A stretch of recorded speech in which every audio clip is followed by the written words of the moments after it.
Bonjour à tous. La vidéo la plus attendue de l'année 2023, c'est celle-là. J'ai déjà fait 2 vidéos sur Touche pas à mon poste cette année. J'avais fait une vidéo sur Hanouna avec le livre de Juan Branco que j'ai chroniqué sur cette chaîne qui était déjà une petite déception du côté où il n'y avait pas de révélation particulièrement intéressante sur le personnage et qui avait été très décevant. J'ai également fait une vidéo sur le boycott de Cyril Hanouna pour expliquer un petit peu véritablement si le boycott fonctionne ou pas et remettre véritablement les chiffres, les vrais chiffres pour essayer qu'on donne du sens à ces chiffres. Mais là, c'était le truc. Et j'en avais parlé déjà quand j'avais parlé du livre. Et là, quand j'en avais parlé de Cyril Hanouna dans le boycott, j'avais parlé que pour le moment, on attendait ce complément d'enquête. On l'attendait avec une impatience énorme. Un titre putaclic digne d'un youtubeur médiocre, Hanouna, le parrain des médias, le parrain du PAF, voilà, le nouveau parrain du PAF, vraiment Pablo Escobar de retour, etc. Enfin bref, une campagne de com incroyable, une bande-annonce qui était, je trouve, pas terrible. Les gens se sont hypés sur la bande-annonce. Je trouvais qu'elle valandait pas grand-chose, mais les gens se sont hypés. On s'est lancé, on était chaud. Twitter était chaud patate. Ça en a parlé pendant toute la journée, moi le premier. Et le soir même, à 23 h, les gens étaient comme des dingues. Dans les starting blocks, comme si ils allaient assister à véritablement ce moment absolument incroyable de la chute de Cyril Hanouna en direct, seconde après seconde. Comment en vouloir aux gens d'imaginer ça? Parce que le reportage commence par ça. Ils te disent, tiens, on a parlé à Cyril Hanouna qu'on allait faire un reportage sur lui. Et la première réaction a été plutôt joyeuse de Cyril Hanouna, du style à dire voilà, c'était pas grave, c'est marrant, voilà, ils vont faire une enquête sur moi et de toute façon, voilà, il n'y a pas de problème. Et puis, pour ceux qui regardent Touche pas à mon poste régulièrement, on a commencé à voir une forme de panique. Alors, la panique est peut-être un terme un peu fort, mais je trouve que c'est ce qui ressortait un peu ces derniers temps. C'est-à-dire qu'on le voyait en parler avec une forme de colère, qu'on ne comprenait pas vraiment, mais où il a commencé à dire qu'il va faire un complément d'enquête, c'est-à-dire où il va lancer une enquête sur la mission complément d'enquête. Il récupère Jacques Cardoz dans son équipe, je ne pense pas qu'il l'aurait récupéré avant, mais là il le récupère, qui était l'ancien présentateur de complément d'enquête. Véritablement, on a l'impression qu'on est venu le chercher, venu lui faire du mal, et il l'a vraiment pris mal. Alors qu'au début, voilà, on fait une émission sur lui, et globalement, voilà, si on fait une émission sur vous et que vous n'avez rien à vous reprocher, entre guillemets, globalement, vous devriez bien vous en sortir. Et là, vraiment, on sentait que le vent avait tourné, les chroniqueurs sur le plateau étaient assez sur la défense, étaient assez inquiets. Donc, on avait, mais alors, toutes les raisons de sortir le popcorn, toutes les raisons d'être prêt, d'être chaud et de se dire que c'était le moment de la chute de Cyril Hanouna. Beaucoup attendent ça, ce moment où Cyril Hanouna va disparaître des écrans, pas par la qualité de ses programmes qui n'est pas au rendez-vous, parce que certains peuvent aimer ou pas aimer, ça c'est vous qui voyez, mais véritablement que là, par des actions qu'il aurait réalisées, il n'est plus possible de le maintenir à l'antenne et donc il est obligé de quitter l'antenne. C'était ce qui était attendu presque par ce reportage, un reportage qui va détruire, démolir, anéantir la carrière de Cyril Hanouna. Je l'ai vu, vous l'avez certainement vu, c'était un reportage, les youtubeurs font mieux. Bah ouais. Bah ouais. Je pourrais m'arrêter là, mais évidemment on va revenir un peu sur tous les propos, mais déjà, si jamais vous connaissiez ou vous connaissez Cyril Hanouna, vous n'avez appris pas grand chose hier soir. Moi qui connais très bien, j'ai appris juste 2 bricoles. Enfin 2 bricoles, pas 2 bricoles, c'est pas grave, mais 2 éléments sur lesquels ils sont revenus. Mais il y a une grande partie du reportage qui était pas tellement à charge, au final, qui était assez déclaratif. On a parlé des premières années d'Hanouna. Pour vous dire à quel point ils n'ont rien trouvé, ils ont dû remonter aux vidéos qu'il avait réalisées au début des années 2000, où c'est comme regarder des vieux sketchs. Franchement, ils ont osé quand même le traîner sur le terrain de l'homophobie, avec un témoignage, certes, mais sur aussi d'autres vidéos avant, sur des blackface, etc., en voulant le traîner dans la boue de cette manière-là. Il y a des sketchs du Palmacho, excusez-moi. Il y a des sketchs des inconnus, notamment pour moi l'un de mes préférés, où ils sont dans un hôpital et où il y a un blackface organisé à la fin. À l'époque, ça n'avait choqué personne. Prendre des images, les remettre dans un autre contexte pour leur faire dire des choses qui ne sont pas ce qu'elles sont, déjà, ça a donné un peu le niveau du journalisme qui a été fait hier. C'est-à-dire qu'ils ont trouvé peu de choses et le peu qu'ils ont fait, ils l'ont vraiment, mais alors, grossi avec une tartine trop grande, comme dirait Bill Bonsaquet. Et malheureusement, comme dit l'expression, la montagne a accouché d'une souris. Le reportage était médiocre, mais médiocre par son résultat. Il n'était pas catastrophique, mais le reportage était médiocre. Le pire a certainement été la conclusion. Les gens, on avait appris le jour d'avant que l'interview allait se conclure le reportage allait se conclure par une interview de Booba. Et les gens se sont dit, Booba, là, il va me fracasser Cyril Hanouna. La conclusion était simple. Il y a eu 10 minutes à peu près peut-être même moins de conversation. Il a fait 1 minute sur Hanouna et 9 minutes sur Magali Berda. Et un peu de politique à l'intérieur aussi. Il y avait très peu de choses. Le fait qu'ils aient fait une enquête aussi longue pour déboucher sur ça, sur tout ce qu'on a vu, eh ben, est-ce que ça valait le coup de faire une enquête? Moi, je me suis posé la question quand je voyais le reportage. Alors, c'est bien parce qu'il y a des gens qui ne connaissent pas Cyril Hanouna, donc ça peut permettre quand même d'en apprendre plus, pour ceux qui sont vraiment à la rue, mais c'était tellement décevant. Alors, j'ai pris plein de notes, et je vais essayer de revenir un peu sur tout. Alors, déjà, on a vraiment un vocabulaire extrêmement péjoratif dès le début. On va rentrer dans les coulisses de la machine à buzz. Bon, ok.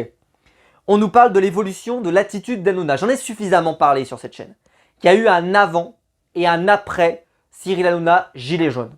Quand les Gilets jaunes sont arrivés sur le plateau, Cyril Hanouna a commencé à parler de sujets de société, des sujets politiques et des sujets beaucoup plus difficiles. Il a commencé à donner la parole à des responsables politiques et à se faire reconnaître, on pourrait dire, par une grande partie de la classe politique. Marlène Schiappa est venue très régulièrement. Il y avait pendant de nombreuses années des représentants de la France Insoumise. Raquel Garrido avait son rond de serviette dans l'émission de Cyril Hanouna. C'est plus le cas aujourd'hui à cause de ce qui s'est passé avec Louis Boyard. Louis Boyard était également chroniqueur des émissions de Cyril Hanouna. Il y avait très régulièrement Alexis Corbière. Il invitait régulièrement des représentants après du RN, également LR, de la République En Marche évidemment, parce que Marlène Schiappa venait très régulièrement. Bref, c'est devenu une émission qui compte, une émission où on s'adresse à un public qu'on ne touche pas forcément d'habitude. Et d'un coup, on a vu le côté très humoristique, très les 4 tiers de Jean-Luc Lemoyne, très les chroniques de Camille Combal, etc. disparaître au profit de sujets plus durs, plus sévères, et plus engagé. Et quand on peut déconner sur des sujets où on déconne et où il ne se passe jamais rien de grave, là quand vous commencez à vous exprimer sur un certain nombre de sujets, on l'a vu récemment, parce qu'évidemment ce reportage a été fait avant ça, mais Moundir par exemple qui a fait un dérapage lors d'une intervention sur Touche pas à mon poste la semaine dernière sur le conflit israélo-palestinien avec des propos qui étaient, qui étaient délirants, et ben voilà. Ils sont décidés désormais de s'exprimer sur des sujets qui sont graves, sur des sujets politiques, géopolitiques majeurs, avec vraiment où il faut une compréhension totale des événements, où on ne peut pas parler comme dans un bar du coin, à Vinay, avec 4 grammes d'alcool dans le sang. Non, on doit parler avec des propos à peu près cohérents. Et je dis pas que c'était pas le cas je dis pas que c'est ça de Moundir pour lui, mais c'est juste qu'il n'a pas la maîtrise totale de son propos. Et dans ce cas-là, on s'est retrouvé avec véritablement des propos plus graves. Et Booba, à la toute fin, c'est le seul propos que je trouve intéressant, c'est dans sa intervention, il dit, il y a vraiment eu un changement chez Cyril, c'est qu'avant c'était la déconne, etc. Et ça me dérangeait pas. Et puis d'un coup, il a commencé à donner la parole à l'extrême droite, à Jean Messia, qui vient tout le temps, à Éric Zemmour, c'est la chaîne avec Morandini, avec Pascal Praud, etc., etc. Et pour lui, en fait, il fait vraiment le même sac, c'est que tous ces gens qui sont reliés plus ou moins à Vincent Bolloré, eh ben ils ont un impact qui n'est pas joyeux, et donc Booba s'y oppose, etc. Mais en vrai, on peut le regretter. On peut le regretter. Il a raison. C'est-à-dire que moi, je suis le premier à le regretter. Moi, on me traitait de crétin quand je regardais Hanouna, quand c'était Touche pas à mon poste, l'émission débile. Mais moi, comme je l'ai dit, je le prenais jamais offense de ça. Parce que la comédie, les talk shows comme ça a jamais été populaire. Ça a jamais été fun. Ça a jamais été sympa. Vous passez jamais pour quelqu'un d'intelligent ou d'intellectuel parce que vous regardez un On ne demande qu'à en rire, ou que vous regardez Touche pas à mon poste, ou des choses comme ça, ou Laurent Ruquier quand il faisait son Access Prime Time. Non, je suis désolé, c'est pas le cas. Parce que c'est pas noble l'humour, c'est pas noble les délires, les machins et tout. Mais là, il est arrivé vraiment sur un créneau de l'actu, sur le créneau des grandes gueules, etc. Et regardez, Sarah Salman, quand elle parle dans les grandes gueules, ça fait le buzz toutes les 30 secondes. C'est pas une qualité qu'a seulement Cyril Hanouna. Et puis la machine à buzz, ça m'a fait rire. Parce que la machine à buzz, quand on voit comment ils ont vendu ce complément d'enquête, c'était mais plus qu'une machine à buzz ce machin. Enfin bon, peu importe. Mais donc on voit déjà l'évolution de l'attitude d'Hanouna par rapport au reportage au début. On le voit agacé, très excité au début, puis après agacé. Il le chope lorsqu'il va à Radio France, il lui pose des questions, il répond. Je ne l'ai pas trouvé méprisant, je ne l'ai pas trouvé injurieux, il est là, on l'interroge, il répond, il ne sait pas trop quoi répondre, il répond. Honnêtement, franchement, les accusations sont assez faibles, mais bon, peu importe. Et après, il y a des fans, au début, qu'on voit, qui sont là pour aller voir Cyril Hanouna. En quoi c'est grave? Donc déjà, on commence, ça fait déjà presque 10 minutes que le programme a commencé, si vous suivez un peu ce que je vous dis. Et déjà là, pour l'instant, il n'y a pas de sujet grave. Cyril Hanouna est un animateur apprécié, il y a du public qui vient le voir, il est accueilli à Radio France où il expose un petit peu l'idée de son émission, qui est une émission à laquelle on donne la parole à tout le monde, c'est un peu son enjeu. Après, il y a Valérie Benaïm, qui est interrogée. Et elle parle de l'ambiance sur le plateau. Une ambiance, c'est un peu comme le rôti du dimanche, c'est l'expression qu'elle utilise, où ça discute de tout. Donc c'est ce que j'expliquais, c'est que dans le côté un peu rôti du dimanche, c'est que des fois il y a des propos qui ne sont pas totalement maîtrisés. Et c'est un peu ce qu'il y a là. Des gens s'expriment sur des sujets, ils sont experts de rien et ils donnent leur avis sur tout, mais c'est normal. Mais sauf que par contre, attention, c'est pas choquant, mais attention, quand il y a un dérapage, évidemment, là, sur Touche pas à mon poste, eux, ils en ont fait énormément. Alors, là, ils vont commencer donc à citer leurs sources. Donc, ils ont réussi à contacter 32 collaborateurs de Touche pas à mon poste de Cyril Hanouna depuis qu'il travaille. Il y avait 9 qui ont refusé de témoigner tout court. Point. Il y en a 8 qui, eux, n'avaient que des choses excellemment positives à dire. On n'en saura pas plus, évidemment, parce que ce n'est pas le propos. Et 15, sur l'ensemble, qui ont évoqué un climat difficile. Ce climat difficile, ce qui veut tout dire et rien dire. Donc après, il te dit, il y a un témoignage, il est capable des pires crasses, on t'explique une ambiance de terreur sur le plateau, la peur, il y a vraiment une peur de Cyril Hanouna, et puis on donne la parole, alors sans que ça soit lui, ses propos ont été retranscrits à nouveau, etc. Un ancien chroniqueur de Touche pas à mon poste s'exprime.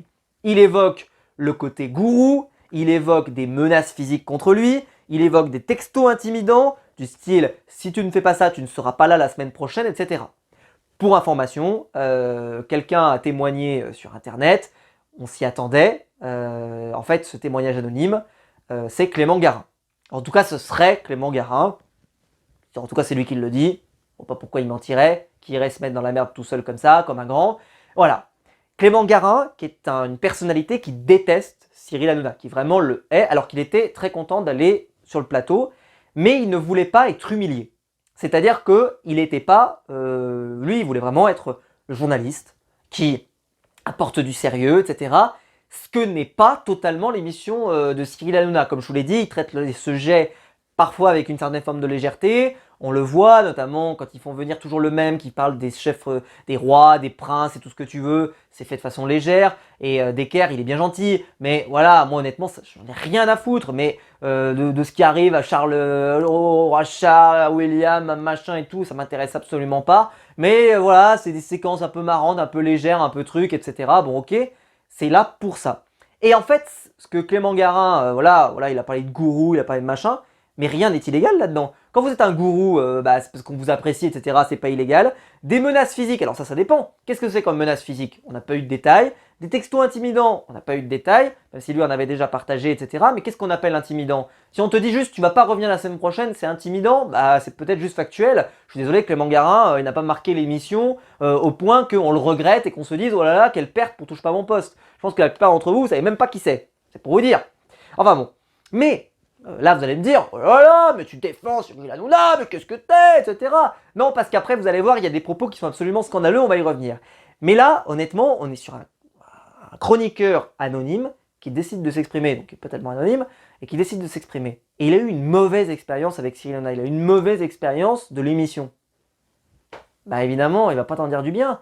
Mais je pense sincèrement que si vous voulez n'en touche pas à mon poste, mais que vous avez une haute opinion de vous-même, que vous n'avez pas d'autodérision, que vous n'êtes pas capable de rire de vous, restez chez vous.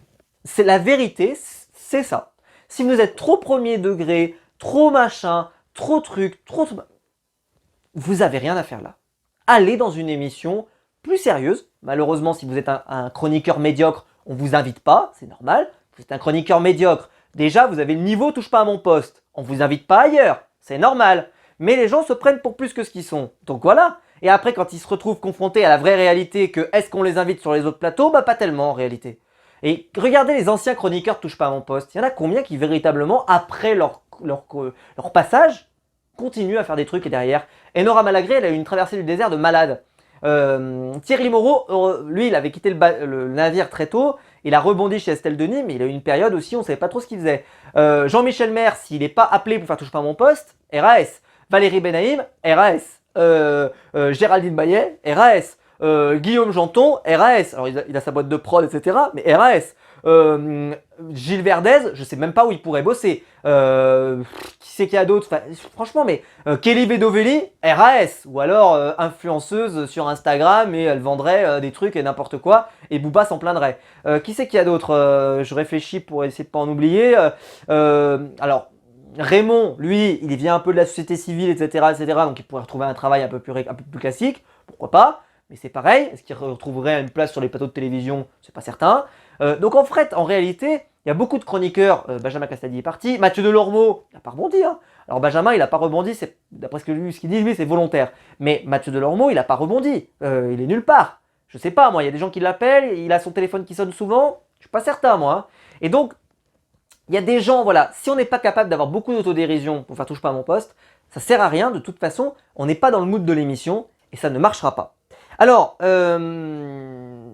ils vont donc donner la parole à ce chroniqueur anonyme, etc. Et c'est vrai que moi j'ai trouvé qu'il y avait effectivement des intimidations, mais on verra ça plus loin. Mais j'ai trouvé que pour l'instant, en tout cas, on était à peu près à un quart d'heure de reportage et globalement, il n'y avait aucune info véritablement compromettante. Alors ensuite, ils se sont dit, tiens, on va sortir la première info. Voilà, la première. Bon. Que moi je savais déjà. Mais pour ceux qui ne connaissent pas, c'est l'organisation du plateau. Alors, pour l'organisation du plateau, les chroniqueurs sont placés. Il faut le savoir, Gilles Verdez, par exemple, est toujours placé à gauche, là-bas au fond. Avant, c'était Isabelle Morini-Bosque, qui était juste là. Ensuite, il y avait un chroniqueur tournant, très régulièrement à cet endroit-là. Puis ensuite, il y a Géraldine Maillet. Puis ensuite, il y a Guillaume Janton. On passe de l'autre côté. Ici, devant, c'est Valérie Benaïm. Pourquoi? Alors, le reportage le dit, c'est parce que c'est quelqu'un qui rit facilement. Je ne crois pas que ce soit une tare, je ne crois pas que ce soit illégal, je ne crois pas que ça vous amène des condamnations d'être plutôt quelqu'un qui rit plutôt bien. Et globalement, moi je comprends tout à fait. Quand je me souviens dans On ne demande qu'à en rire à l'époque, par exemple, je m'en plaignais parfois du fait qu'ils avaient un jury qui riait pas facilement. Par contre, quand il riait, c'était plutôt de bon cœur, mais il riait pas forcément facilement. Jean Benguigui, Catherine Barma, c'était une catastrophe. Alors, Éric Métayer, ça allait, il riait pas mal. Et celui qui, par contre, était un super bon public, globalement, alors après, quand c'était nul, il riait pas, évidemment, hein, mais quand c'était pas mal, il riait, c'était Laurent Ruquier. Parce que Laurent Ruquier, il a cette capacité quand même, il rit pas mal. Et je me souviens que Jérémy Ferrari, un jour, il fait une interview en disant, franchement, le Graal, c'était, on fait rire Laurent, déjà, on a gagné un peu le pari. Parce qu'on a gagné, on a fait rire Laurent. Et qu'après, ça peut faire rire d'autres personnes, etc. Et globalement, c'est presque déjà gagné. Et je crois que c'était Jérémy ou Arnaud de sa mère qui l'avait dit. Et ben c'est exactement ce que je peux comprendre, qu'on ait envie de mettre ici quelqu'un pour la déconne. C'est Pour ceux qui regardent souvent le plateau, justement, Cyril vient frapper dans les mains de la personne qui est là, etc. Enfin, voilà, pas de souci. Alors, juste à côté, donc comme je vous l'ai dit, ici, il y a souvent Valérie Benaïm. Ensuite, il y a Jacques Cardoz, voilà, chroniqueur un peu calé, tout ce que tu veux. Voilà. Ensuite, il y a Kelly Vedovelli, au fond, qui est censé être la place de la potiche. Ça fait plaisir parce qu'il y avait souvent Delphine Mesviser à cet endroit-là, qui, je trouve, la comparer avec les propos que fait Kelly, où globalement, les 3 quarts du temps, franchement, c'est inintéressant. Delphine, justement d'ailleurs, a souvent ouvert sa bouche, a souvent parlé, souvent de l'extrême droite, ça lui a amené plein de problèmes, plein d'ennuis, etc. Je trouve qu'on est très très loin du rôle uniquement de la potiche. Si c'est juste de dire que c'est une fille qui peut être jolie, ça va, c'est pas une tare d'être jolie. Hein. Je pense qu'à la télévision, globalement, on va pas se mentir, il y a beaucoup de gens qui sont à la télévision parce qu'ils ont un physique. C'est pas parce qu'ils sont nuls, au contraire, ils ont des qualités autres évidemment, mais ils ont aussi un physique. Ça a toujours existé. Pour les gens qui présentent la météo, pour le journal télé de France 2, de TF1, etc. etc. Pour certains programmes télé, certains chroniqueurs, certains trucs, etc. Ça a toujours existé, toujours. Donc là, on a l'impression que les gens tombent de leur chaise, etc. Donc moi, quand j'entends c'est la potiche, ça veut dire sans cervelle. Bah, je pense pas que Delphine Mesviser soit sans cervelle, ou alors je me trompe. Et donc là, bon, c'était une présentation un petit peu simpliste, mais voilà, c'est juste que le chroniqueur, qui est donc Clément Garin, qui a détesté son expérience, évidemment, il a été obligé, vraiment, il s'est régalé. Alors, il y avait donc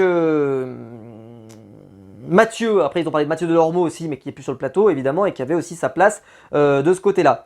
Il y avait en gros un côté où il y avait les chroniqueurs un peu nuls, et de l'autre côté les chroniqueurs intelligents, donc le côté de Valérie Benaïm, d'après ce que j'ai compris. Qui était le côté des chroniqueurs plutôt intelligents. Bon, parce que bah, c'est bizarre. Parce que du côté gauche, il y a Géraldine Maillet, par exemple. Bon, honnêtement, j'ai trouvé que c'était un peu étrange et du grand n'importe quoi. Mais bon, écoutez, on n'était pas à ça près vu la qualité du reportage. Ensuite, il faut un débat. D'abord, il y avait Jessie Claire, une ancienne chroniqueuse qui était donc identifiée comme potiche et qui a été très déçue quand elle est arrivée d'être présentée de cette manière-là, avec son physique, etc., etc. Comme je vous l'ai dit, si vous n'avez pas d'autodérision, c'est très compliqué d'être dans Touche pas à mon poste. Surtout que honnêtement, une fois qu'on a parlé de ton physique, après vas-y. Voilà, t'es là, on te donne la parole, bah prouve que t'es pas là que pour ton physique, entre guillemets, tu vois, dans l'idée. C'est-à-dire qu'il y a un moment, on dépasse ça, quoi. C'est-à-dire qu'une fois qu'on t'a pris, mettons qu'on t'ait pris pour un propos fallacieux comme ça, pour des raisons fallacieuses comme ça, et ben dans ce cas-là, on y va. On t'a donné ta chance, saisis-la, prouve que les gens, ils ont eu tort de te considérer uniquement pour ça, et tu prouves que tu nous donnes tort. Et comme je l'ai dit, par exemple, Delphine Mesviser, bah c'était une excellente surprise. D'autres, c'est moins des bonnes surprises, comme Kelly ou autre, mais bon. Alors ensuite, rien n'est laissé au hasard lors d'un débat. Ils ont fait un débat sur la peine de mort. Alors, ça m'a surpris qu'ils trouvent personne. Alors, voilà, ils ont demandé aux chroniqueurs et à la grande surprise générale de ma part, ils n'ont trouvé aucun chroniqueur qui veut défendre la peine de mort. Alors, j'ai fait un débat sur la peine de mort dans mon établissement scolaire. Et moi, j'avais que des élèves qui étaient pour. Alors, donc, honnêtement, ça veut dire que dans tous les chroniqueurs qu'il y avait là, ils n'ont pas trouvé un seul chroniqueur qui était capable de défendre le pour, ou qui était au moins, même si c'est pas favorable à la peine de mort, mais qui est au moins prêt à donner quelques arguments pour qu'on comprenne, y donner du sens, etc., etc. Mais ça m'a interpellé cette réflexion, parce qu'on m'a dit, bah, ils étaient tous d'accord, donc on les a forcés à dire qu'ils n'étaient pas d'accord. Alors ça, je trouve ça scandaleux. Moi, je trouve ça scandaleux. On ne te force pas à dire ce que tu penses pas, etc. Surtout dans une émission comme ça. Certains se sont défendus de ça. Jacques Cardoz a déjà témoigné en disant voilà, moi, on m'a jamais dit de quoi dire quoi que ce soit, etc. Mais là, bon, c'est ce que dit le reportage, donc on parle là-dessus. Ça, je trouve ça scandaleux. Je trouve ça scandaleux. C'est-à-dire qu'il y a des gens sur le plateau qui viennent pas dire ce qu'ils pensent vraiment. Par contre, moi, je suis pas tombé de ma chaise, hein, parce que pour moi, Gilles Verdez, il dit 95% de conneries sur le plateau. 95% de conneries. C'est simple, à chaque fois qu'il doit dire un truc, c'est souvent, il défend des trucs indéfendables. Il défend des trucs, c'est simple. Si vous êtes d'accord avec Gilles Verdez, c'est inquiétant. Déjà, c'est comme ça, partez de ce postulat. Si un jour il fait un débat, j'ai vu là, quand ils sont exprimés sur le conflit, là, justement, le conflit israélo-palestinien, et que les gens étaient d'accord avec Gilles Verdez, je dis oh putain. C'est-à-dire que là, si on est d'accord avec Gilles Verdez, c'est extrêmement, mais c'est une tristesse, parce que pour moi, jamais, il tient un propos cohérent, jamais. C'est vraiment une catastrophe. Il raconte n'importe quoi, souvent il balance des phrases, à l'époque, on se souvient au début, c'était le j'ai mal à ma France, machin et tout, c'était insupportable. Et Nora Malagré, on pouvait plus, mais parce qu'en fait, ça se voit que lui, il dit rien de ce qu'il pense, etc. Il dit juste ce qui lui passe par la tête. Probablement que lui, si on lui dit de dire une connerie, même si lui, il vous garantit, il vous dit non, on m'a jamais dit de dire ça, on m'a jamais dit de dire ça, etc.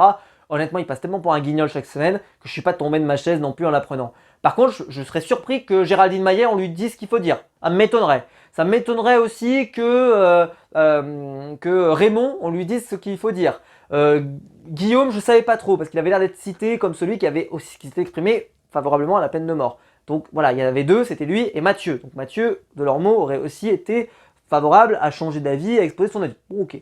Mais j'ai trouvé ça surprenant, comme je vous le disais, parce que dans ce cas-là, mais moi, je comprends l'idée.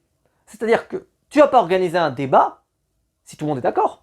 Parce que sinon, on va lui faire le même reproche qu'on fait d'habitude. C'est oh là là, sur CNews, quand ils font des débats sur l'immigration, sur l'islam, sur machin, etc., il n'y a que des tarés et que des gens d'extrême droite, de droite sévère, de droite dure, de droite qui débattent. Et donc tout le monde est d'accord, et tout le monde est d'accord, et donc il n'y a pas vraiment de débat. Et ils arrivent quand même à s'embrouiller, c'est quand même formidable, je sais pas comment ils arrivent à faire ça, mais c'est formidable. Et au final, parce qu'il n'y a pas de représentants vraiment de gauche, ou alors vraiment ils sont de gauche, mais en réalité, hop, dès qu'ils peuvent mettre un taquet, ils n'hésitent pas. Et donc, bah, c'est sûr que si tu fais un débat, et qu'au final dans le débat, bah, tout le monde est d'accord, ça prend pas. Mais c'est un peu comme dans l'équipe du soir, quand ils lancent un débat et qu'ils veulent faire un duel, et que tout le monde est d'accord, bah, ils sont un peu déçus, ils aiment bien qu'il y ait des duels, etc. Des fois ils font des duels un peu artificiels, et là c'est sur du foot, donc on s'en fout. Mais là c'est des sujets, comme je vous expliquais, des sujets de société, des sujets graves, donc là c'est plus inquiétant. Donc là, j'ai été un peu consterné, mais là, c'est là que je me dis que Cyril, il est pas malin. C'est-à-dire que dans le cas où tous les chroniqueurs seraient d'accord sur un sujet, bah dans ce cas-là, tu fais venir un chroniqueur externe. Quelqu'un qui vient pour la soirée et qui doit défendre ce point de vue-là. Ça, je pense que c'est la meilleure façon de réaliser l'opération. Tu fais venir quelqu'un qui est favorable à ce truc-là, et après, bon, évidemment, par contre, il va y avoir le côté meute de loup, c'est-à-dire l'ensemble des chroniqueurs qui vont lui tomber dessus, etc. Écoutez, c'est le jeu. Si tu viens et que tu es vraiment dans un avis assez minoritaire, et ben dans ce cas-là, tu vas ramasser. Bon. Alors, les interventions sont dictées parfois même au mot près.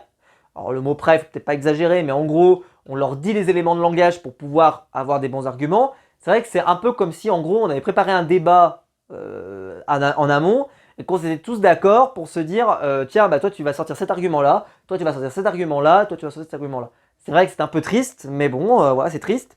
Et Bernard Montiel, par exemple, aurait reçu des éléments de langage à sortir, et il nous sort un SMS dans lequel on lui dit il faut que tu te dises ça, et on voit l'extrait dans l'émission où il raconte ça. D'où viennent ces échanges, etc. Bon, ça, on n'en saura pas plus, de toute façon, ils en protègent leurs sources, mais l'avocat de Cyril Hanouna a contesté cette information. Là, honnêtement, bah voilà, c'est selon qui vous voulez croire. Ceux qui détestent Cyril, de toute façon, ne croiront rien de ce qu'il a dit de toute façon. Ceux qui l'adorent croiront tout ce qu'il dit. Donc il faut garder de la mesure. Moi, je pense que si effectivement celui qui est ciblé, par exemple, c'est Gilles Verdez, bah alors là, mais tous les jours, Gilles Verdez, il raconterait n'importe quoi. Comme je disais, je pense qu'il y en a d'autres, c'est beaucoup plus discutable. Et là, ils ont voulu faire un peu un prix de l'eau. Et je pense que ce n'est pas, je pense que c'est pas véritablement réel. Et c'est pour dire à quel point je trouve que vu qu'ils ont eu du mal à avoir des infos parce qu'aucun chroniqueur n'est venu témoigner, etc. Bah parfois ils ont fait un peu du, voilà, il semblerait, on dit, etc. Et je trouvais qu'il y avait assez peu de choses qui étaient véritablement affirmatives, sauf dans la suite du documentaire, enfin du reportage qu'on a vu. Alors après il y a eu le flagrant délit donc de fake news. Alors pour ceux qui ne savent pas, il y avait eu le passage de la Bravem, où il y avait des gens qui étaient venus, qui avaient été violents lors de la réforme des retraites, et ils avaient pu témoigner. Un visage couvert, pardon, et avec une voix transformée. Hyper important, leur anonymat était garanti, et au final, la chaîne a donné leur identité, parce que ce ne sont pas des journalistes, et que donc ils ne doivent pas protéger leurs sources, et donc ils les ont balancés. J'ai trouvé ça scandaleux. Et pourtant, c'est un truc qui, je pense que les gens qui attendaient du croustillant sur Cyril Hanouna, c'est pas le genre de truc où ils vont, je pense, se lever de leur chaise. Non. Pour moi, c'était le plus scandaleux de ce qu'on a entendu hier soir. C'est pour vous dire. C'était le plus scandaleux. Quand t'as des gens qui viennent et qui garantissent la protection des témoins, etc., et qu'en fait, en réalité, tu leur mens, mais c'est scandaleux. Mais c'est scandaleux. J'ose même pas imaginer si quelqu'un devait s'exprimer sur un sujet grave et que là, il les balance à tout le monde, etc., ils n'auront plus aucun invité de ce type-là, c'est sûr. Mais ce qui a posé problème, c'est que vu que cette identité a été dévoilée, on s'est rendu compte qu'ils n'étaient pas tous de la Bravem et qu'en réalité c'était pas le cas, etc., etc. Ça a fait beaucoup réagir, ça a fait beaucoup parler, ça a fait beaucoup parler sur les chaînes de télé, mais ça, pour les questions de révélation, je trouve que là-dessus, vu que beaucoup de chaînes en avaient parlé, je trouvais qu'il n'y avait pas tant de ça de révélation. Donc c'était un peu de « vous vous souvenez de ce qui s'est passé ?» Parce que moi, je ne l'avais pas oublié. Et pour ceux qui ne connaissent pas, évidemment, voilà. Alors, la programmatrice du programme qui s'appelle Diana a dit qu'elle a reconnu son erreur en disant voilà, nous on nous avait dit que c'était des représentants de la Bravem, au final c'était pas le cas, on n'a pas compris, voilà, on a déjà eu, il y avait eu le journal de France 2 qui avait fait une erreur un jour, ils se sont excusés. Cyril par contre s'est pas excusé, évidemment, on peut pas en attendre autant. Mais voilà. Ensuite ils vont revenir sur les accusations et les condamnations de l'Arcom. TPMP est de loin l'émission la plus sanctionnée, alors c'est normal aussi parce que je le rappelle, c'est une émission en direct, donc il coupe pas. Quand on sait que Thierry Ardisson, qui était une émission ultra montée, ultra cutée, ultra truc, il a eu des problèmes avec Laurent Baffy, il y a eu des problèmes avec des propos d'Éric Zemmour, etc., etc. Sur une émission montée, sur une émission prête, c'est-à-dire où t'as pas, l'émission a été vue, revue par quelqu'un, et elle sort, elle est prête, elle est disponible, il n'y a pas de problème. Là, sur Touche pas mon poste, c'est un peu du sans filet, donc on peut avoir des propos, surtout quand on invite des personnes, t'invites du Florian Philippot, t'invites des complotistes, en veux-tu en voilà, forcément tu peux avoir des trucs de dingue. Ils nous ont montré cette séquence incroyable où t'as sur Pierre Palmade un mec qui te parle de quelqu'un qui boit du sang de ses... le truc où tu fais mais what, mais qu'est-ce que c'est, mais d'où, mais comment, machin.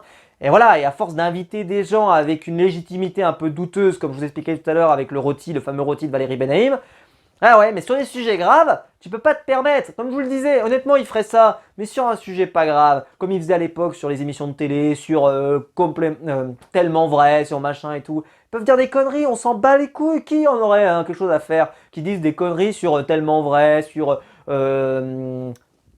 Confession intime, etc. Ils faisaient beaucoup de trucs là-dessus dans l'époque France 4, etc. On s'en fout, voilà, c'est pas grave. Là, par contre, quand tu commences à vouloir t'exprimer sur le conflit ukrainien, sur les conflits israélo-palestiniens, sur machin, sur truc, évidemment, c'est pas pareil, là. Tu commences à devoir expliquer des trucs qui sont quand même importants.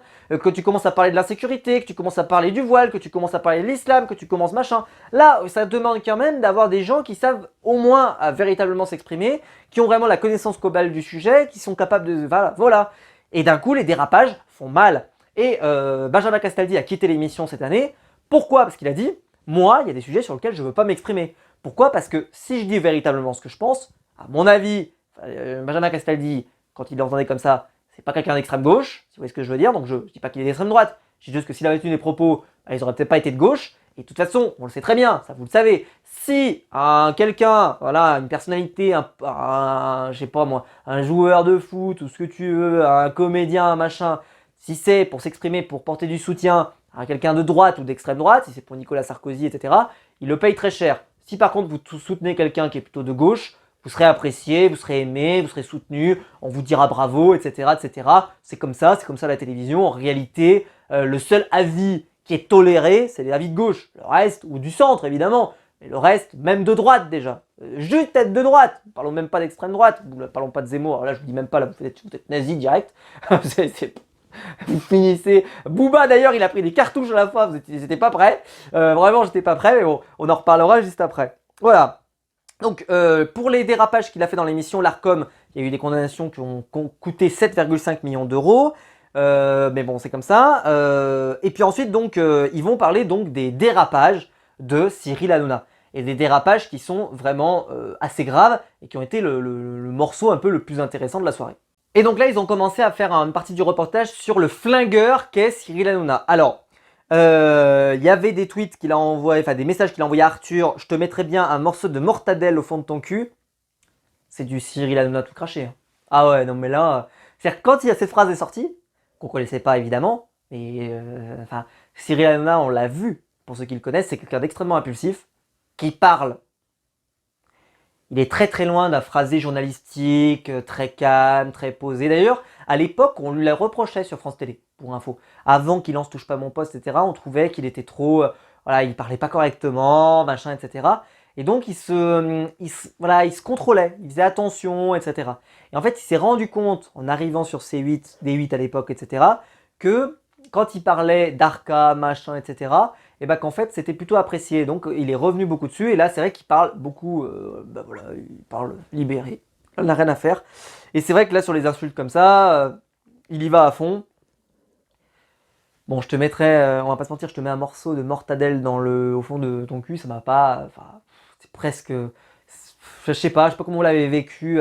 Je veux dire, c'est une menace, c'est, voilà, on dirait des enfantillages, quoi, vraiment, hein. Mais c'est le monde de la télé, hein, ils sont comme ça, des fois ils se taquinent, ils s'envoient des pics, oh t'as vu, celui-là il a fait ça, machin. Vincent Lagaffe, le nombre de tacles à la jugulaire qu'il a envoyé à tout le monde, etc.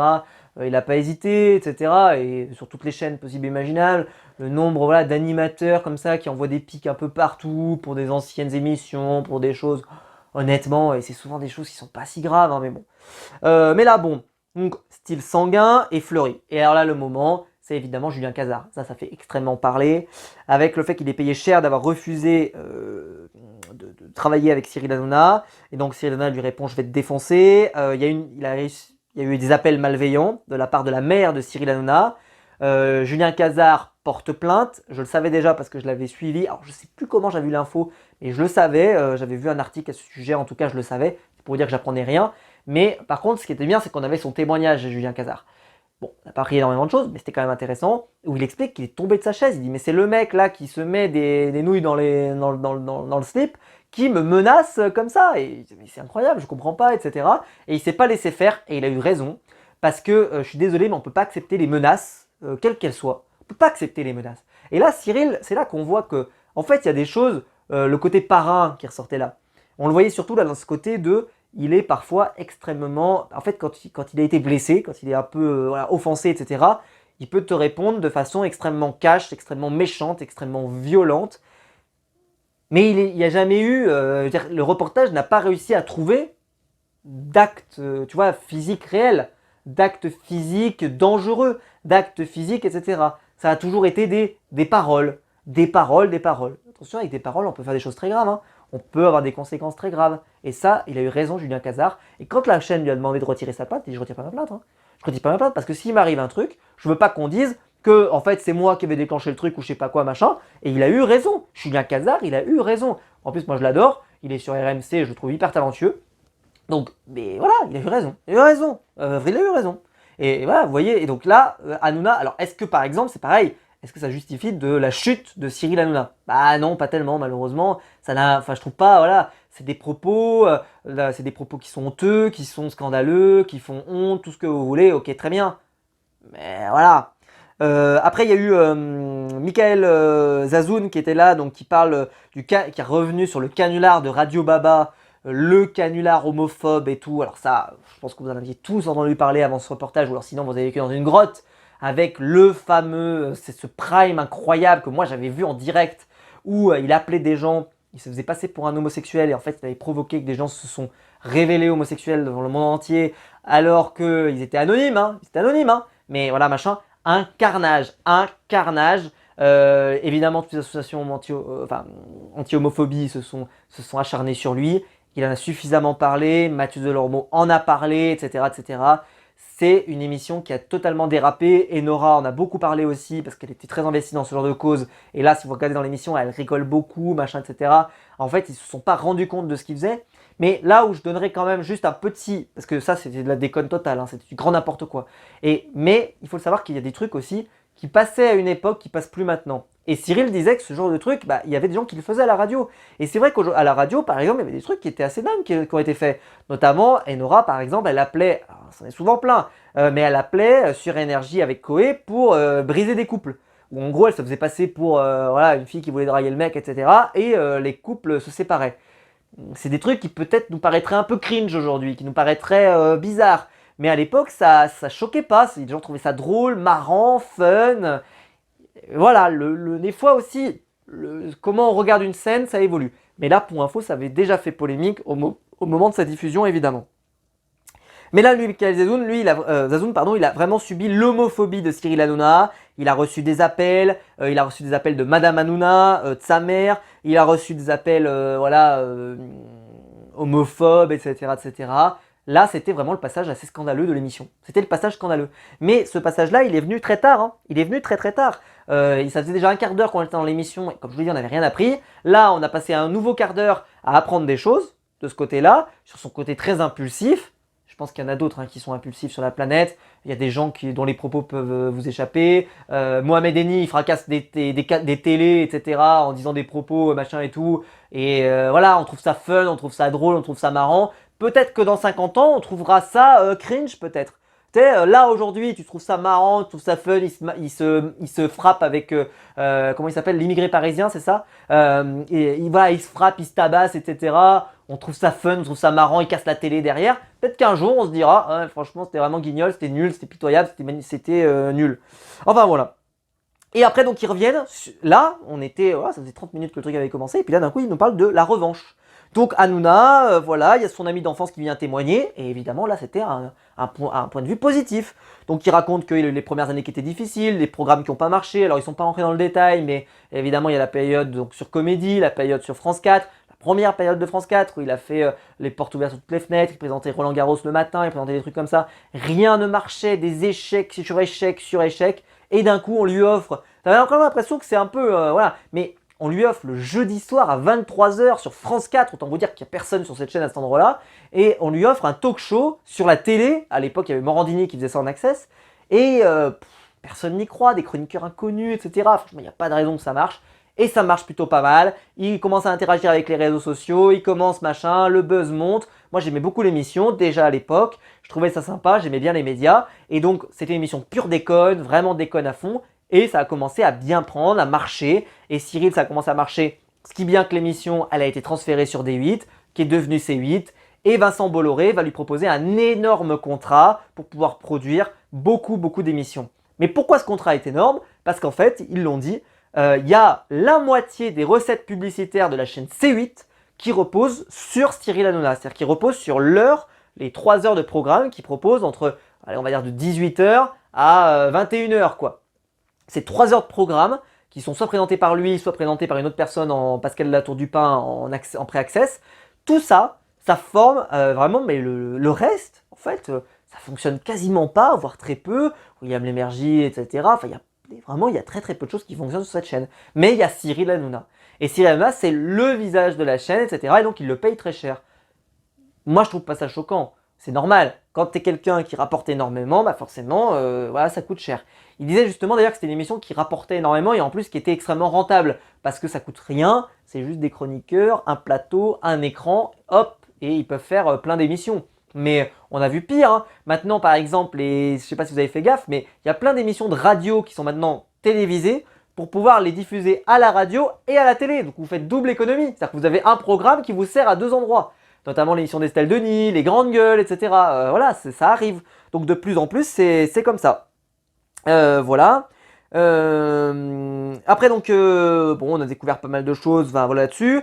Donc H2O, ça on savait déjà, a vendu sa société de production, la société d'Hanouna à Banijay, qui est la société qui détient koh qui détient Nagui aussi, etc.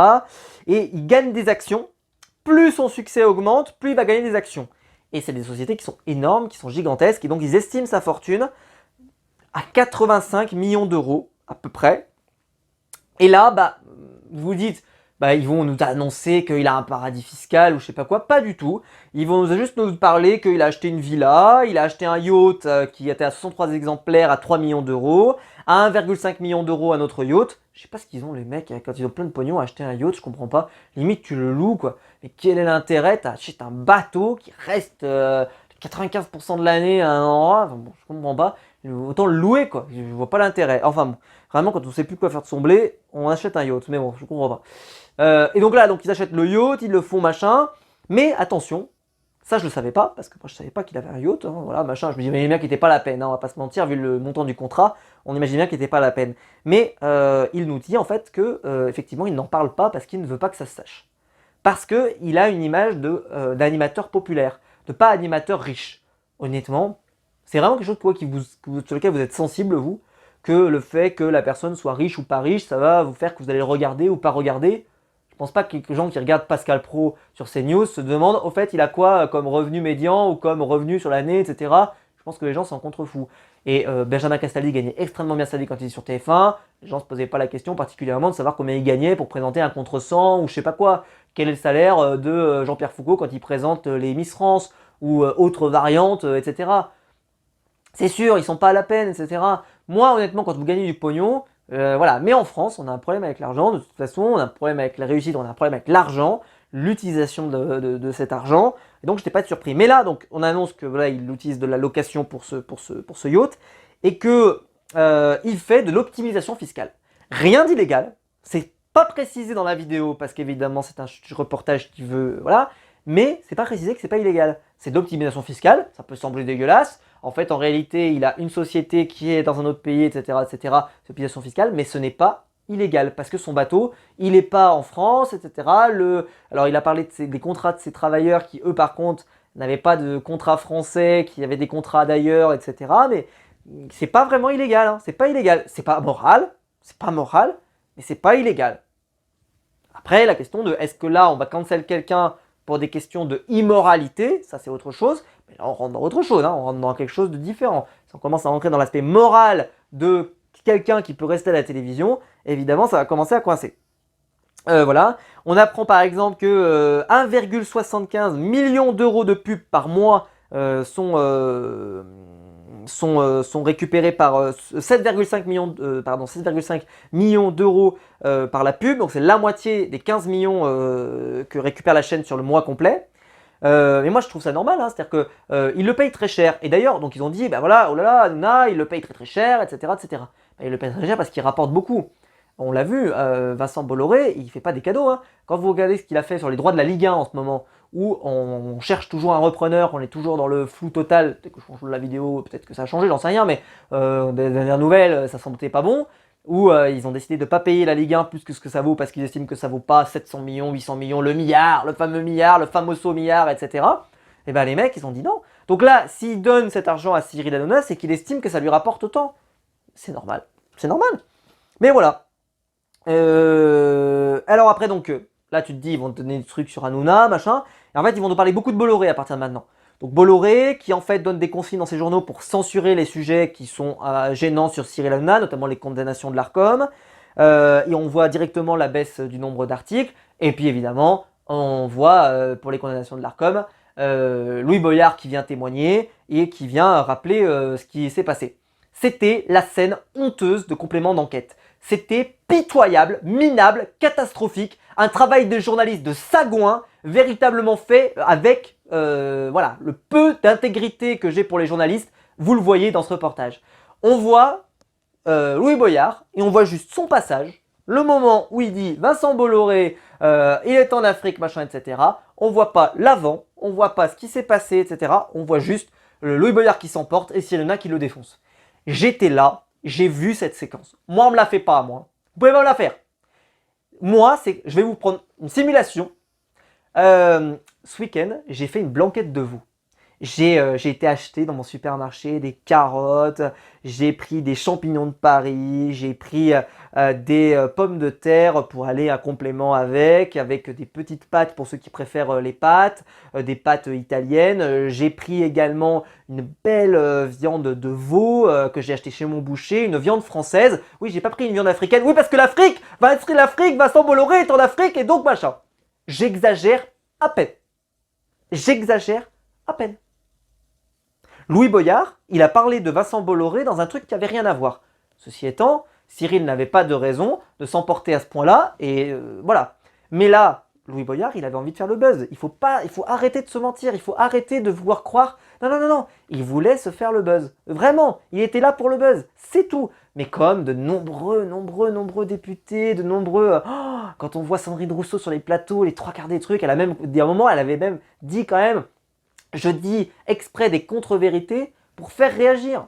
Qu'est-ce que tu veux faire? C'est des députés de la nation. Tu veux faire quoi avec des gens pareils? Et ben ça existe quoi. Elle l'a fait, elle est venue témoigner chez Apolline de Malherbe en disant ça dans le plus grand des calmes et ça choque personne. Et député de la nation. Et ben là, notre ami Louis Boyard, il est venu se farcir Vincent Bolloré. Il a eu Vincent Bolloré. Cyril l'a défendu, il a fait le con, tout le monde l'a dit qu'il avait fait le con, il a été violent, il a été... voilà, les propos en fait qu'on lui a vus là, il les a tenus mais en direct live. Je suis sûr que les propos qui ont été tenus pour tous ceux qui se sont plaints là de propos, voilà, machin, c'est pas des propos plus violents que ça, mais c'est des propos qui sont terribles, qui sont violents, qui sont forts, etc., etc. Mais voilà, là ils ont voulu faire une séquence, ils nous ont offert la séquence, Louis Boyard était content, Cyril Hanouna évidemment était déçu, et puis voilà, terminé, finito. Ensuite, donc évidemment voilà cet extrait, vraiment mais ils ont donné aucun contexte, rien, ça a été fait, mais c'était, si vous n'avez pas vu, si vous expliquez pas, etc., Louis Boyard est venu se mettre en défenseur de la liberté d'expression, en défenseur de... Allez, retourne vendre ce que tu sais, voilà, parce que se mettre défenseur de la liberté d'expression quand on a eu un tel respect de la loi avant ça, non mais franchement, mais quelle blague, quelle plaisanterie, non mais c'est incroyable, non mais vraiment, et je sais qu'il y a des gens qui apprécient Louis Boyard, vous avez le droit de l'apprécier, vous avez le droit de voter pour lui, vous avez le droit d'en faire le prochain président de la République, c'est vous qui voyez. Moi en tout cas personnellement, il n'aura jamais un de mes votes, peu importe la circonscription où il se présente. C'est vraiment, mais c'est de niveau, même si honnêtement, je lève la main, la dernière fois il a fait une intervention à l'Assemblée nationale, que j'ai trouvé plutôt pas mal, où il est venu répondre à, je crois que c'était Elisabeth Borne qui était là, en disant voilà que là on lui donnait du temps avant qu'il y ait un 49.3 et que le peu de considération qu'ils avaient, blablabla, son discours était pas mal, voilà, c'était pas mal. C'était mieux que ce qu'il fait d'habitude en tout cas. Ensuite, après donc ils ont commencé à reparler de la vengeance de Cyril Hanouna sur complément d'enquête, avec le fait qu'ils ont recruté Jacques Cardoz. Là, ils ont mis des petits taquets à Jacques Cardoz, ils l'ont montré, tu vois, avec des perruques, machin, comme il est ridicule. Sauf que comme je vous l'ai expliqué, si vous êtes dans Touche pas mon poste, mais que vous n'êtes pas capable d'avoir de l'autodérision, de vous grimer, de machin, d'être dans le délire, ça ne sert à rien. Ne venez pas, allez dans une émission plus sérieuse, etc. Parce que sinon, vous n'êtes pas au bon endroit, quoi. Et arrive le moment que tout le monde attendait, l'interview de Booba. Comme dirait Christophe Ajus, sortez les épices, Booba est arrivé. Booba, le justicier volant, arrivant des États-Unis d'Amérique, des United States of America, ils ont une interview exclusive. Il va fracasser le game, il va fracasser Cyril Hanouna. Cyril Hanouna est fini, il est terminé. Oui, parce que là, le reportage, non, c'était pas fini. Ils n'avaient pas terminé Cyril. Là, il n'y avait rien pour le faire tomber, mais là, c'était bon. Là, ça y est, Booba, il allait le faire tomber. Ah bah putain, c'est formidable. Il arrive, il dit juste il a changé depuis qu'il parle de politique, ce que j'ai déjà dit, ce que tout le monde dit, Pas besoin d'aller voir Booba aux États-Unis, demandez-moi, vous aurez un retour hyper rapide. Que c'est un clown qui est devenu un voyou, parce que il s'adresse aux gens, voilà, etc., etc. Qu'est-ce qu'il nous dit, blablabla, voilà, que la chaîne doit se débarrasser, le groupe de Vincent Bolloré doit se débarrasser de Pascal Praud, Jean-Marc Morandini et Cyril Hanouna. Oui. Moi, Jean-Marc Morandini, je suis tout à fait d'accord. Il a été condamné. Je comprends pas. Avant, de se cacher sur la présomption d'innocence. Moi, j'y suis très favorable. J'adore la présomption d'innocence. Mais là, il a été condamné. La présomption d'innocence, là, on se la met derrière l'oreille. Non, il était condamné. Il était condamné, Jean-Marc Morandini. Il n'y a plus de présomption là. On est condamné. Mais non, ça doit pas suffire. Ça doit pas suffire. Non, ça suffit pas. Oula. Et alors, là, ce qui a fait vriller Booba, c'est quand il a découvert que Cyril Hanouna était actionnaire de l'entreprise Shona Evans. Et là, hop, le journaliste se dit, tiens, on va poser des questions maintenant sur Shona Evans. Donc évidemment, plus du tout sur Cyril Hanouna, mais sur Magali Berda. Le reste de l'interview ne concerne quasiment que Magali Berda, où il parle des influenceurs. Honnêtement, j'ai trouvé qu'il n'y avait rien. Il n'y avait rien. À part nous dire, voilà, ils sont vraiment nuls, ils sont machin, mais il n'y avait rien. Moi, je m'attendais à avoir des trucs, des scuds, des machins, des trucs. Il n'y avait rien. Ensuite, il a répondu à cette phrase qui est quand même folle. Il ne se considère ni comme français, ni comme américain. Il se considère comme quoi alors? Bon, voilà. Et puis là, cette phrase, j'étais pas prêt. Vous étiez prêts, vous? Il a annoncé la chute de l'Occident.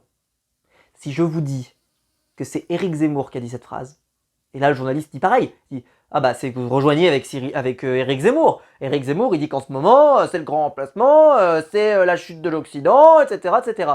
Et là, Booba, il s'est retrouvé comme ça, il dit, attendez, je vais te dire un truc là, qui m'associe à Éric Zemmour.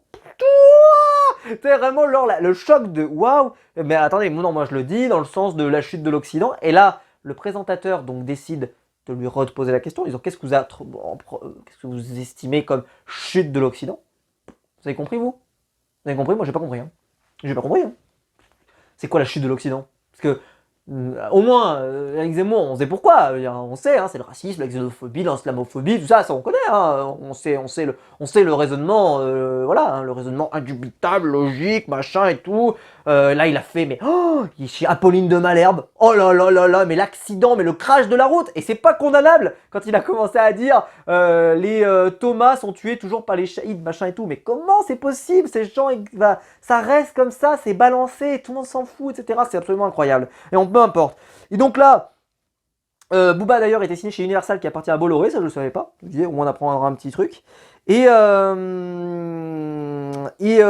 qu'est-ce que je vous ai pas dit qui donne trop la parole à l'extrême droite. Bah, c'est presque entre guillemets normal parce que forcément il a coupé le robinet de la France Insoumise. Qui pourtant qui avait son. Comme je vous le disais, il était invité tout le temps avant. Et ça c'est la vérité. Ils étaient invités tout le temps, la France Insoumise. Tout le temps. Raquel Garrido elle était là toutes les semaines. Louis Boyard était là toutes les semaines. Il y avait Alexis Corbière était là toutes les semaines. Et puis là après, bah, Louis Boyard a déconné, il a fait son esclandre et tout ce que tu veux. Et il était bien content de prendre l'argent de Bolloré, etc., etc. Et puis d'un coup, l'argent vient d'Afrique, etc., etc. Mais elle venait toujours d'Afrique il y a un an, hein, l'année d'avant, qu'il devienne député, etc. Mais là d'un coup, bah, ça y est, voilà, il a un salaire assez important. Bah, d'un coup, ouais, on va se permettre de faire un peu sa princesse, etc. C'est pour vous dire à quel point vraiment c'est l'hypocrisie la plus totale. Mais bon, peu importe. Et là, donc il donne trop la parole, Cyril donne trop la parole à l'extrême droite.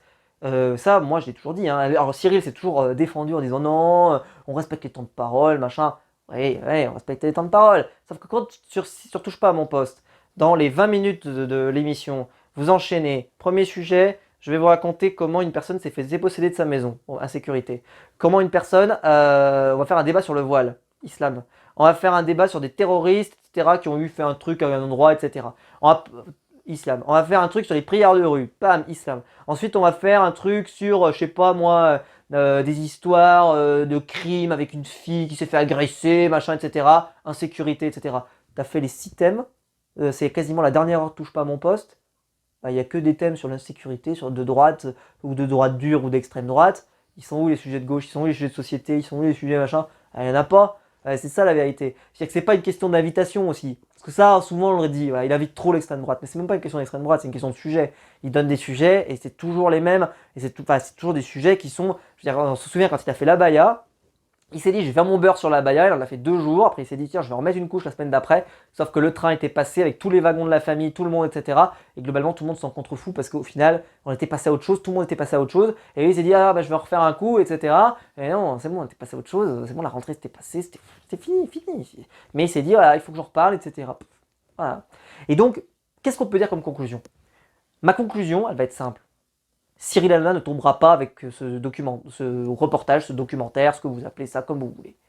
Il n'y avait strictement aucune information véritablement terrible. La seule chose qu'on peut faire comme constat, restant le constat, Cyril Hanouna est un homme impulsif, très impulsif, qui tient des propos qui sont scandaleux, dangereux, etc. Par contre, on est très loin d'un personnage mafieux. On est très loin donc de cette idée qu'on avait ici quand on te disait que c'était le nouveau parrain du PAF. Vous avez vraiment ressenti le parrain du PAF, vous, en regardant ce reportage? Bah non. On a juste senti quelqu'un qui était puissant sur sa chaîne, qui était puissant avec les gens avec qui il travaille, etc., etc., qui était avec des moyens importants et qui est sanguin. Mais sanguin au point où il est allé trop loin. Et ça, il faut le dénoncer et ils ont eu raison de le faire. Mais venir balancer ce complément d'enquête comme si c'était le truc, parce que ça nous a été vendu comme ça, comme le truc qui va faire tomber Cyril Hanouna parce qu'on va avoir des révélations de dingue, vous croyez une seule seconde que Vincent Bolloré, il va virer Cyril Hanouna pour ce qui est marqué là, alors qu'en fait la plupart des choses qui sont reprochées à Cyril, c'est des choses que Vincent Bolloré fait lui-même. C'est-à-dire des choses où il n'aime pas qu'on le critique. Si on le critique sur sa chaîne, comme c'est arrivé avec Stéphane Guillon, etc., hop, il dégage. D'ailleurs, Stéphane Guillon n'a pas été cité dans le reportage. Stéphane Guillon, Cyril Hanouna, il l'a enfoncé, hein, il l'a pas sauvé. Hein. Vincent Bolloré avait décidé de le charcuter, hop, il s'est fait charcuter. Heureusement, Cyril Hanouna, il adore Laurent Baffy, parce que sinon Laurent Baffy, ça aurait été pareil. Laurent Baffy, voilà, il n'hésite pas, il cartonne, c'est un sniper, tout ce que tu veux. Si jamais Cyril avait voulu le faire le tuer, enfin le tuer, on s'est compris, mais le tuer à la télévision sur sa chaîne, il l'aurait fait. Hein. Donc voilà, une catastrophe. Un reportage qui malheureusement a déçu énormément de monde. Les gens étaient hyper chauds, je l'ai vu sur internet, les gens étaient chauds et tout. Et puis d'un coup, plus l'émission avançait, plus on voyait que les gens étaient déçus. Et quand ils sont arrivés à la conclusion, mais les gens étaient déçus, mais tu m'étonnes que les gens soient déçus. Parce que tu t'attends. J'ai vu des vidéos sur internet, moi sur YouTube, avec des propos beaucoup plus graves, avec des choses sur notamment sa femme, sa petite amie, etc. Machin, des trucs qui concerneraient la presse people, ça on l'a pas eu là-dedans. D'autres choses, par exemple, Juan Branco avait beaucoup insisté ou insinué sur la question de la drogue. Moi, je m'attendais à qu'on nous parle de la drogue. Je m'attendais à qu'on parle aussi du fait qu'il avait, voilà, avec Capucine Anave, avec Nora Malagré, il n'a pas couché avec elle, hein, mais voilà, il avait touché son pénis, etc., des agressions sexuelles. C'est pas revenu ça, il n'y a pas eu d'informations là-dessus, il n'y a rien eu. C'est pour vous dire à quel point je pense que ce documentaire, ils se sont beaucoup appuyés sur Clément Garin, qui lui est arrivé bien après ça. Et là, il s'est vraiment dit, on va se le farcir. Et je pense qu'il doit être déçu du résultat. Hein, parce qu'il n'y a rien de... Voilà. En fait, on a vraiment le résultat juste de... On a l'impression qu'il y a un témoignage, ils ont fait tous leurs trucs sur un témoignage. Quelqu'un qui n'a pas aimé travailler avec Cyril. Et ça a englobé tous ceux qui ont travaillé avec Cyril. Bah, tout le monde n'a pas détesté travailler avec Cyril. Et ça se voit, quoi. Et voilà, mais... Non, vraiment, la qualité du reportage était vraiment médiocre. Après, voilà, c'est parce qu'on en attendait trop. Si vous voulez un reportage sur Cyril Hanouna, un peu de son côté sombre, son côté impulsif, ça vous conviendra. Si vous voulez voir la chute du roi, passez votre chemin. Il n'y a rien à voir. Chut, allez. Et Booba, allez, c'est bon. Booba, quoi. Il est venu... pas le Karcher qu'il a utilisé, Booba, c'est un jet d'eau. Et encore. Et encore. Et encore. C'est Magali Berda qui a ramassé. C'est Magali Berda qui a ramassé. Puis en plus, limite, l'interview se retourne sur lui, où il dit vous vous rendez compte de ce que vous faites subir à Magali Berda, etc. Mais il dit c'est pas moi, etc. Enfin, il s'est foutu dans la merde tout seul, bravo comme un grand. Il est venu témoigner sur Cyril Hanouna, il se retrouve interrogé et questionné. Il a dû se dire j'ai eu raison de venir. Enfin bref, voilà, un reportage vraiment décevant. Dites-moi dans les commentaires, vous, ce que vous avez pensé de ce reportage. Est-ce que vous l'avez aimé? Est-ce que vous l'avez pas aimé? Si la vidéo vous a plu, je sais elle est très longue, je m'en excuse, mais je voulais vraiment revenir sur tout. N'hésitez pas à la liker, à vous abonner, à la partager sur les réseaux sociaux. Il y a le bouton rejoindre ici juste en dessous pour devenir un membre soutien et je vous en remercie. Et quant à nous, on va se retrouver très vite pour de nouvelles vidéos sur ma chaîne YouTube. Ciao!